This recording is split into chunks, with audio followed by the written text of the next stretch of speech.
Yo, what's up guys, it's King Sean here, and in today's video, I'll be going over free agent tackles that the Commanders could be targeting in free agency this offseason. But before we get into today's video, make sure y'all leave a like down below, subscribe if you're not already subbed up, and turn on notifications if you don't have them on already. And with that out of the way, let's get straight into today's video. Alright, so all of the guys I'm going to talk about in today's video are left tackles, no right tackles, because the right tackle free agent market is pretty weak. Not really any standout guys that I'd be interested in, so don't really even feel the need to go over the right tackle group of free agents. But I will be going over the left tackle position because I feel like left tackle is a need for us, protecting Jaden.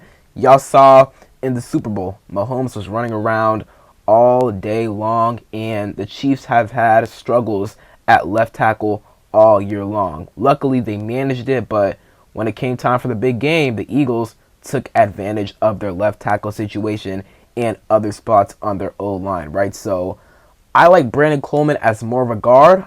I don't think he's a tackle. So I feel like we need to address left tackle this offseason if we do decide to move Coleman to left guard. First guy up is Alaric Jackson. He is my favorite left tackle option. He was the Rams starting left tackle this past season. He had a 78.3 overall PFF grade. That's really good. Ranked 18th out of all eligible tackles. 79.5 pass block grade and a 75.9 run blocking grade. So those are really good grades right there. He only allowed 3 sacks, so pretty solid, and had 7 penalties. May want to cut down on the penalties a little bit, but overall that's not too bad as well. And also, this guy is super young. He's only 26 years old, and he's going to be 27 by the time the season starts, right? So you'll be able to sign him to a 3, maybe 4, but probably 3-year deal. And by the time his contract expires, he'll probably be like 30 years old or maybe 31 years old, right? So if you want to give him an extension, you can because of how young he is, right? So he's a guy that I will be very interested in. I know a lot of people are interested in Ronnie Stanley, who I'll talk about next up after we talk about Alaric Jackson. But Ronnie Stanley, he hasn't been fully healthy. Well, he did play the whole season this past season, but before then, he didn't play a whole season or a full season since 2019 or 2018, right? So he has not been able to stay healthy over the past couple of years, right? So I'm not like a big fan of him. Plus, he is 30 years old. Not like that's crazy old, but he is in his 30s at this point, right? He's going to be 31 by the time the season starts, I'm pretty sure. So he is getting up there in age a little bit. So going the younger route and signing a guy like Alaric Jackson to have as your left tackle of really the future, because once again, he's only 26, so he's going to be here for a minute if he actually pans out here in Washington, right? As for his market value, $15 to $17 million is what I have it at per year. Spot Track has it at $16 million a year, which I gladly give it to him. You know, young tackle. He's coming off the best season of his career so far. And signing him to protect Jaden's blind side, feel like that would be a very, very good and smart signing by Adam Peters' part. Because this guy, man, we need to protect Jaden. And I feel like this guy right here, Alaric Jackson, can do a very good job of doing so, and he showed it in LA. He did a great job of protecting Matthew Stafford, right? Only gave up 3 sacks, which is really, really good in my opinion. Moving on to Ronnie Stanley, and he's the guy that most fans want us to sign when it comes to tackles we may target this offseason in free agency. He's a guy that pops up into almost every single fan's mind first, and to be honest, I'm not like too crazy for Ronnie Stanley, right? Like if we signed him, cool, right? Like anyone's better than Brandon Coleman, or let me not say anyone, because Brandon Coleman, he isn't terrible, but I just don't think he's a left tackle, right? He isn't a great left tackle. So if we were to sign Ronnie Stanley, then I wouldn't be mad with it, right? Like I'd trust Adam Peters, but I'm not too crazy for Ronnie Stanley, right? He had a pretty solid season this past season, 71.0 overall grade per PFF, 79.6 pass blocking grade, and 63.4 run blocking grade, right? So that's pretty solid right there. Only gave up 2 sacks, had 13 penalties though, which is not good, right? So That's a lot. That ranks 132nd out of 141 qualifying tackles. So 13 penalties, that's quite a lot, right? That is a lot. But maybe he can cut down on those. We shall see, though, right? But my main concern when it comes to Ronnie Stanley, and he played every single game this past season with the Ravens, right? Regular season and postseason. But before this past season, he wasn't able to stay healthy at all. In 2020, played 6 games. 2021, 1 game. 2022, 11 games. 2023, 13 games. The last time he played a full season before this past season was in 2019, or not even 2019 actually. He played 14 games in 2019. So before this season, he hadn't played a entire season in his career, because in 2018 played in 15 games, 2017 15 games, 2016 12 games. So durability is definitely a concern when it comes to Ronnie Stanley, at least for me, right? He's going to be pretty expensive if I had to guess as well. I have his market value set at $20 million. Now, it could be lower than this, right? He is 30 years old. He's going to turn 31 years old in March, actually. So, with him getting up there in age a little bit, he's not still too old. 30, 31, not too bad.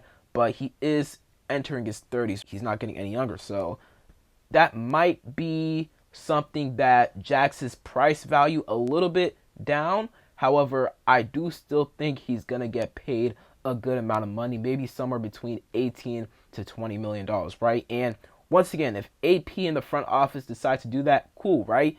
Ronnie Stanley, he is better than Brandon Coleman, and I'd be comfortable with him protecting Jaden's blind side. But the biggest issue with me when it comes to Ronnie Stanley is durability. Can he stay healthy for a full 17-game season? He did it this past season. Can he do it again? We'll see, right? But that is my take on Ronnie Stanley. Moving on, we have Cam Robinson. Robinson played with the Jaguars and Vikings this past season. He was traded from the Jaguars to the Vikings midway through the season. Christian Darrisaw suffered a season-ending injury, and they needed to find a guy to replace him, and they traded for Cam Robinson. And Robinson wasn't too bad with them this past season. Wasn't the greatest, but he still wasn't too bad. 64.7 overall PFF grade, not too bad. 59.9 run blocking grade, which isn't amazing. That is just below average, but he did have a pretty solid blocking grade, pass blocking grade, 70.4 overall, so that's not bad at all. Now, he did allow 7 sacks, and he had 13 penalties. And 13 penalties is the same amount of penalties that Ronnie Stanley was called for this past season. So, hey, man, we going to need you to cut some of those penalties out, bro. We do not need those penalties, man. We don't. So, he did have a lot of penalties this last season, which can be a bit of a concern when it comes to targeting him. Now, as for durability, he stayed pretty durable for the most part. He played in all 17 games this past season, only 9 games in 2023. He did play in 14 games in 2021 and 2022, played in all 16 games in 2020, and played in 14 games in 2019. So, for his career, he stayed relatively healthy. Now, as for his market value, he was getting paid $18 million a year with the Jaguars on his previous contract. He is 29, right? So he hasn't even hit 30 yet. He turns 30 later on this year in October. So he may get paid a little more than the $15 million mark I have him right here as the max value I'd probably pay him. But $12 to $15 million is probably the range in which I would pay him in, right? He's not the greatest tackle in the world, right? Or in the NFL, right? But he's still not a bad tackle. He would be an upgrade over Brandon Coleman. However, he's not my preferred choice. So Cam Robinson, he's a guy that you should be on the lookout for this offseason if you're a Commanders fan, because that's a guy we could be targeting. Would I target him? I may show some interest in him, but again, he is not my preferred option. So once again, Cam Robinson, I have his market value being $12 to $15 million. Not my preferred option, but if we were to sign him, then I would not be mad at it. All right, so now I just want to go over this list of free agent left tackles. Already talked about Cam Robinson and Ronnie Stanley, of course. There's Joseph Noteboom. He suffered a season-ending injury early on in the year. I'm good on him. Tyrone Smith, 35 years old. I want to go younger at tackle, so I'm good on Smith. DJ Humphries, He is 32 years old at this point. We were talking about potentially signing him last offseason, but due to an ACL tear really late in the season, we probably just weren't going to sign him, and we didn't, right? But I'm good on DJ Humphries as well. Jedrick Wills, a couple years ago, kind of looked interesting, was looking pretty solid, but he's been inconsistent with the Browns, and he suffered a season-ending injury earlier on in the season, right? He is young, right? 26 years old, but I am not a big fan of Jedrick Wills as my starting left tackle personally, right? So he's not a guy that I would go after in free agency. You have Cornelius Lucas. I'm interested in bringing Corn back. He is a great swing tackle to have, so maybe he tests the market a little bit, but at this point in his career, don't think he's really going to get a starting job or anything like that, right? So I would gladly have Cornelius Lucas back on this roster. Andreas Pete, I'm good. Josh Jones, I'm good. Dan Skipper, I'm good. Hakeem Adejani, I'm good. Andre Dillard, I'm good. Let's see, are there any other interesting options? You have Dan Moore Jr., starting left tackle for the Steelers this past season. He allowed 12 sacks, according to PFF, which ranks dead last out of all qualifying tackles. So 141 out of 141. That's bad. Like, that's not good at all. And Steelers fans, they have complained about him at times during the season. His overall grade isn't bad, 67.2, but 12 sacks allowed. That's not good, right? Now, sometimes I kind of don't know how PFF, like, credits sacks. Like, I don't know if some of the sacks, like, the quarterback clearly took are credited to the O-lineman. I'm not sure, right? But Dan Moore Jr., he wasn't amazing with the Steelers this past season. So he's definitely not on the top of my list. He is 26 years old. 98.6% of snaps played this past season. Like I said, the Steelers starting left tackle, right? So, you know, he stayed pretty durable. He's young. However, he's not a guy I would personally go after in free agency. And then you see everybody else, not really any attracting options. Jalen Moore, Tommy Doyle, Stone, Forsythe, Connor Galvin, all those other guys right there, right? So really, my top three options ranked: number one, Alaric Jackson; number two, Ronnie Stanley; and then number three, Cam Robinson. So those are my personal top free agent left tackle targets for the offseason, and those are all the free agent left tackles. That is it for today's video. Hope y'all enjoyed. If you did, leave a like down below, subscribe, turn on notifications, comment down below your top free agent tackles that you would like to see the Commanders target this offseason.